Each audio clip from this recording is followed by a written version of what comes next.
Metal Pig, a fairy tale by Hans Christian Andersen. In the city of Florence, not far from the Piazza del Granduca, runs a little street called Porta Rossa. In this street, just in front of the marketplace where vegetables are sold, stands a pig, made of brass and curiously formed.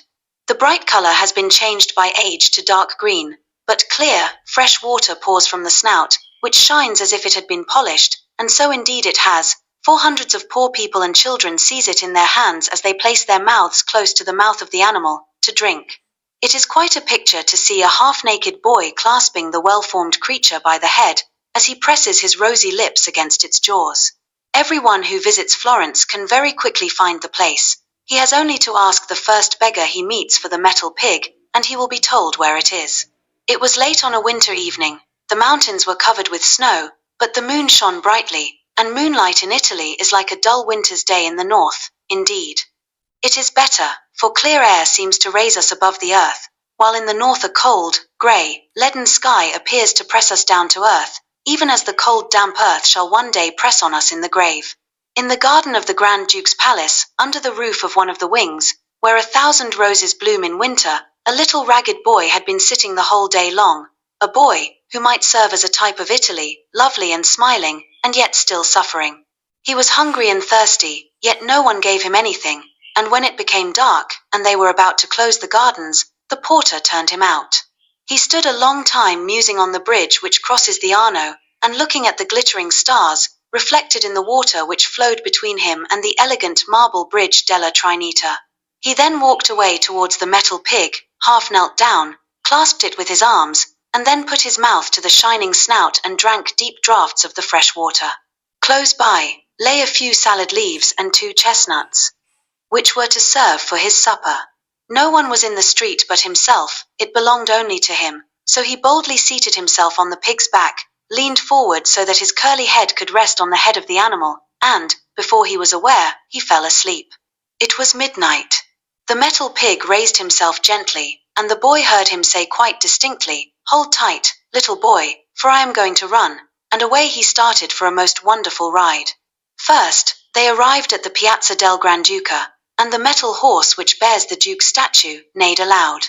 The painted coats of arms on the old council house shone like transparent pictures, and Michelangelo's David tossed his sling. It was as if everything had life.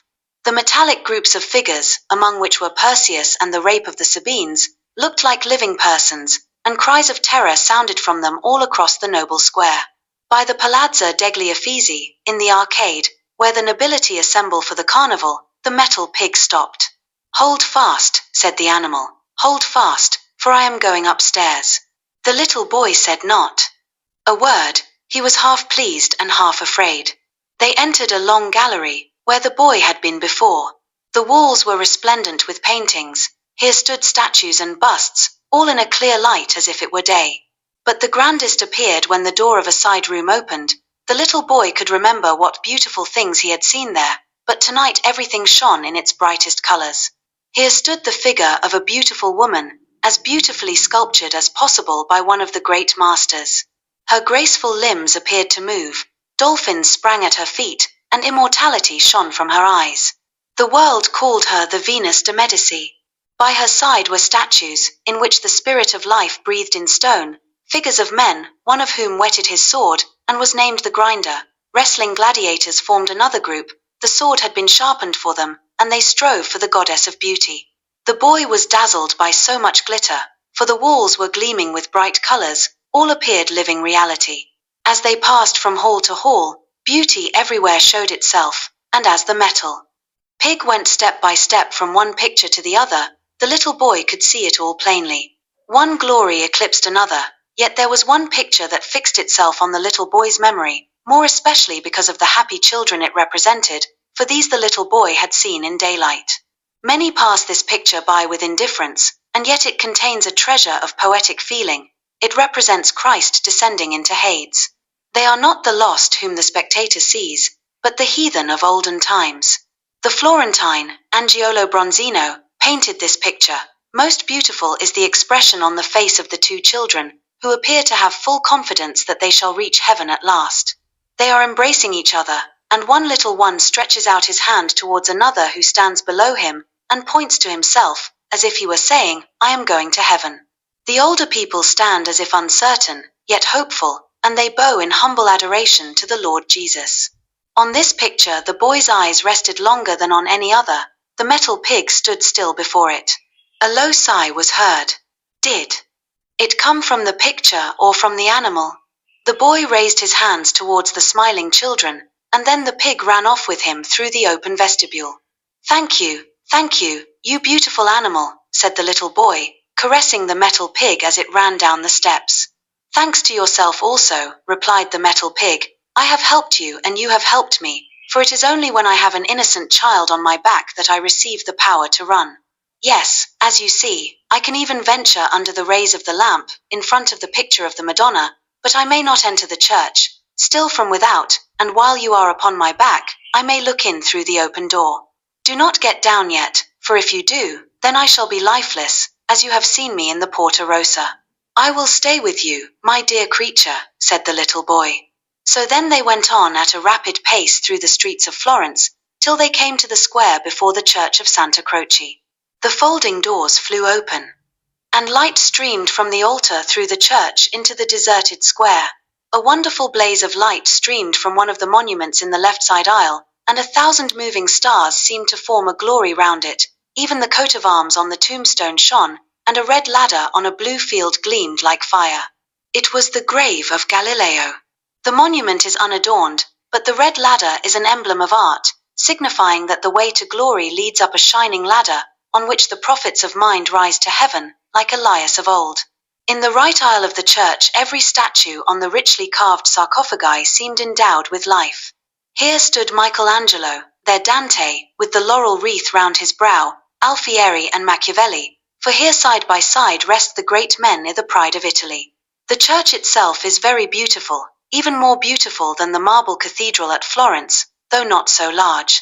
It seemed as if the carved vestments stirred, and as if the marble figures they covered raised their heads higher, to gaze upon the brightly coloured glowing altar where the white-robed boys swung the golden censers, amid music and song, while the strong fragrance of incense filled the church, and streamed forth into the square.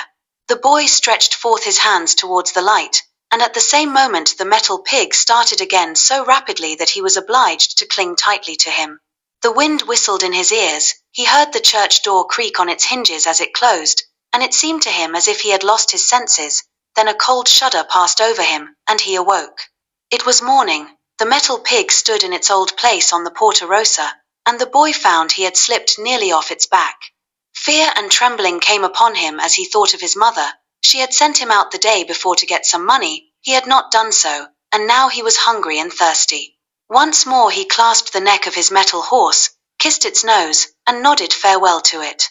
Then he wandered away into one of the narrowest streets, where there was scarcely room for a loaded donkey to pass.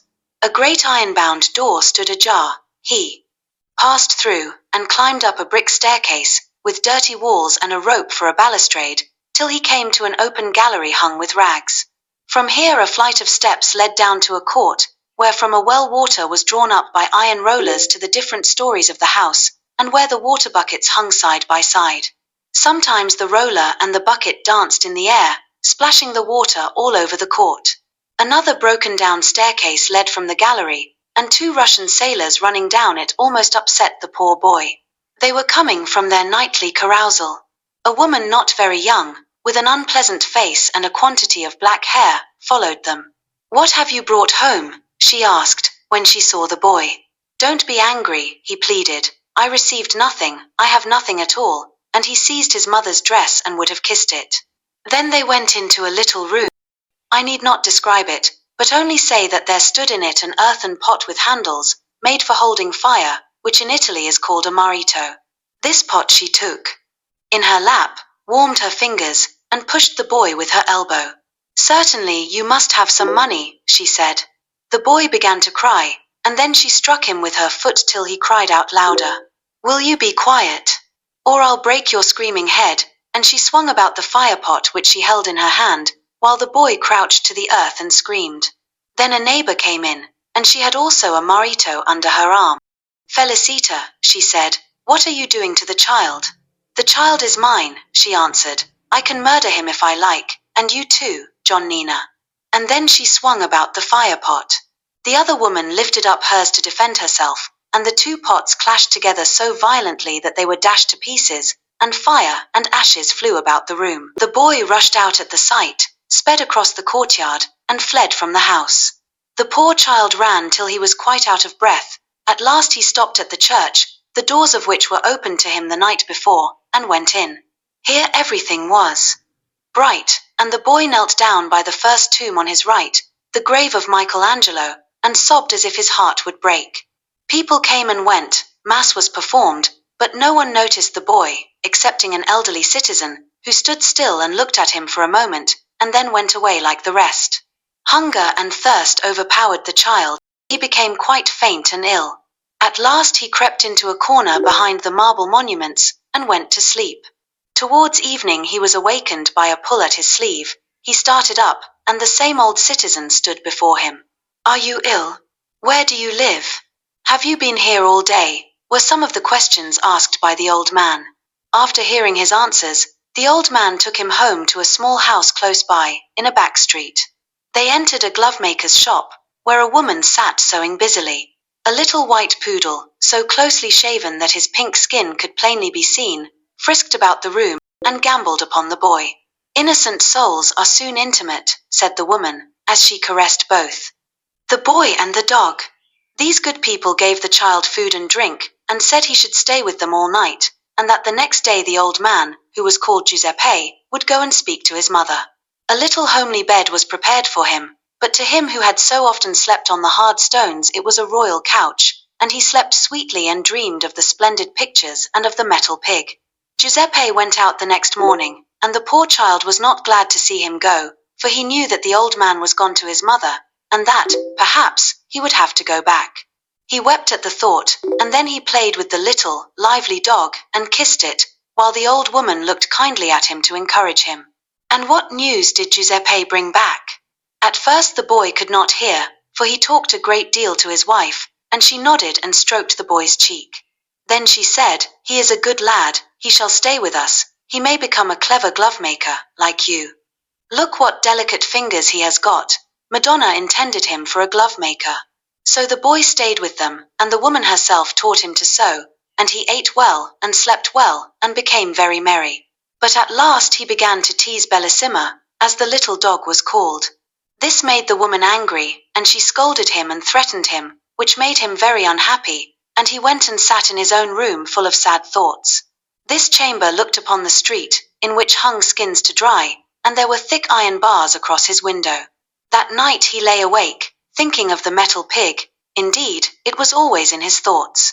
Suddenly he fancied he heard feet outside going pit-a-pat. He sprung out of bed and went to the window. Could it be the metal pig? But there was nothing to be seen. Whatever he had heard had passed already. Next morning, their neighbor, the artist, passed by, carrying a paint box and a large roll of canvas. "Help the gentleman to carry his box of colors," said the woman to the boy, and he obeyed instantly, took the box, and followed the painter. They walked on till they reached the picture gallery, and mounted the same staircase up which he had ridden that night on the metal pig. He remembered all the statues and pictures, the beautiful marble Venus, and again he looked at the Madonna with the Saviour and Saint John.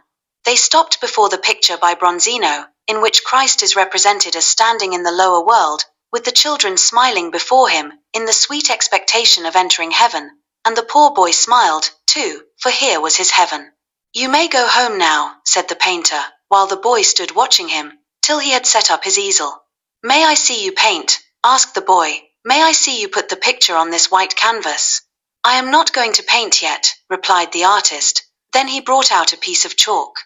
His hand moved quickly, and his eye measured the great picture, and though nothing appeared but a faint line, the figure of the Saviour was as clearly visible as in the coloured picture. "Why don't you go?" said the painter. Then the boy wandered home silently, and seated himself on the table, and learned to sew gloves.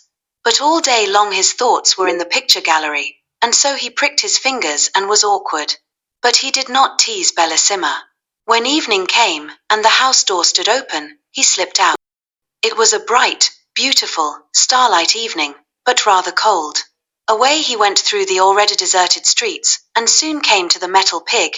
He stooped down and kissed its shining nose, and then seated himself on its back. "You happy creature," he said, "how I have longed for you. We must take a ride tonight."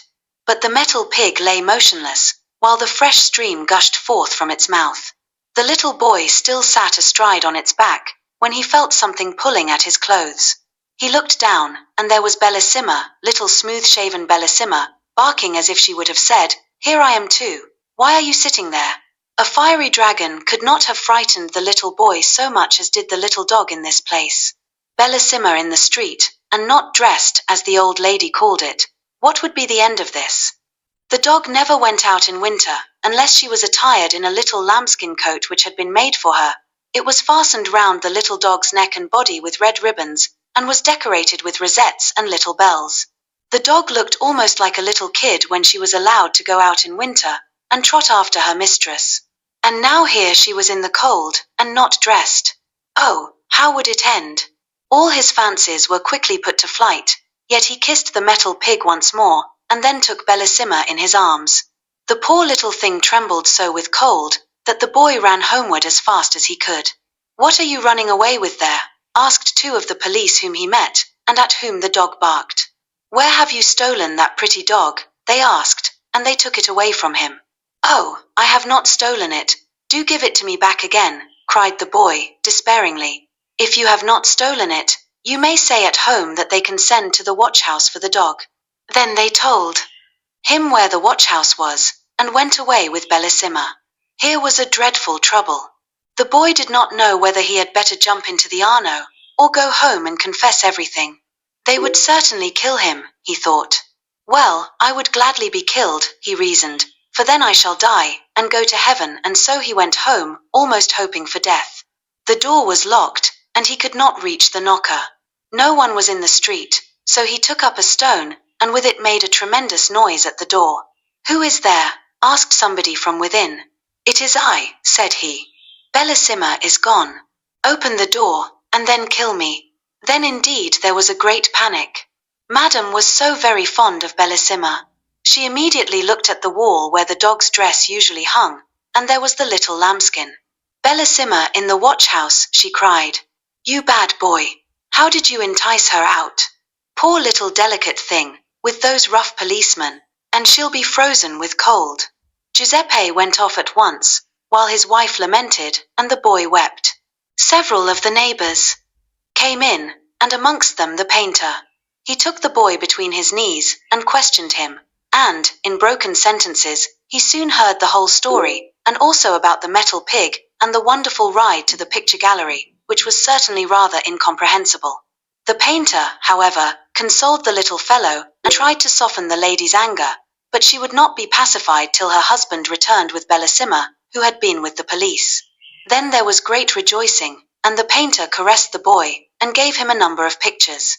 Oh, what beautiful pictures these were, figures with funny heads, and, above all, the metal pig was there too. Oh, nothing could be more delightful. By means of a few strokes, it was made to appear on the paper, and even the house that stood behind it had been sketched in. Oh, if he could only draw and paint!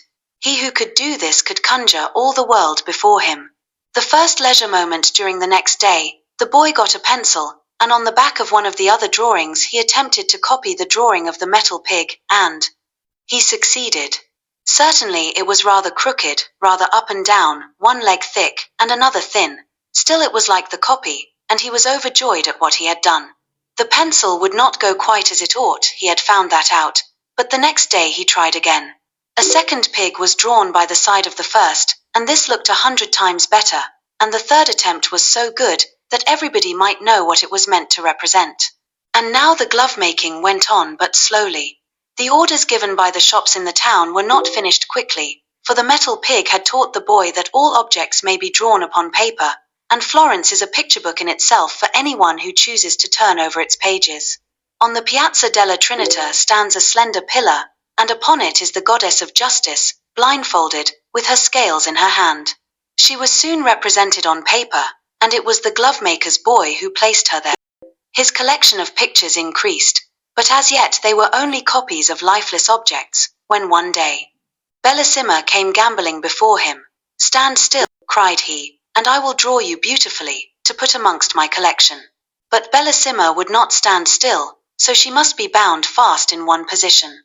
He tied her head and tail, but she barked and jumped, and so pulled and tightened the string, that she was nearly strangled, and just then her mistress walked in. "You wicked boy!" The poor little creature was all she could utter. She pushed the boy from her, thrust him away with her foot, called him a most ungrateful, good-for-nothing, wicked boy, and forbade him to enter the house again. Then she wept, and kissed her little half-strangled Bellissima. At this moment the painter entered the room. In the year 1834 there was an exhibition in the Academy of Arts at Florence. Two pictures, placed side by side, attracted a large number of spectators. The smaller of the two represented a little boy sitting at a table, drawing. Before him was a little white poodle, curiously shaven, but as the animal would not stand still, it had been fastened with a string to its head and tail, to keep it in one position. The truthfulness and life in this picture interested every one. The painter was said to be a young Florentine, who had been found in the streets, when a child, by an old glovemaker, who had brought him up. The boy had taught himself to draw. It was also said that a young artist, now famous, had discovered talent in the child just as he was about to be sent away for having tied up Madame's favorite little dog, and using it as a model. The glovemaker's boy had also become a great painter, as the picture proved, but the larger picture by its side was a still greater proof of his talent. It represented a handsome boy, clothed in rags, lying asleep, and leaning against the metal pig in the street of the Porta Rossa. All the spectators knew the spot well. The child's arms were round the neck of the pig, and he was in a deep sleep. The lamp before the picture of the Madonna threw a strong, effective light on the pale, delicate face of the child. It was a beautiful picture. A large gilt frame surrounded it, and on one corner of the frame a laurel wreath had been hung, but a black band, twined unseen among the green leaves, and a streamer of crape, hung down from it, for within the last few days the young artist had died.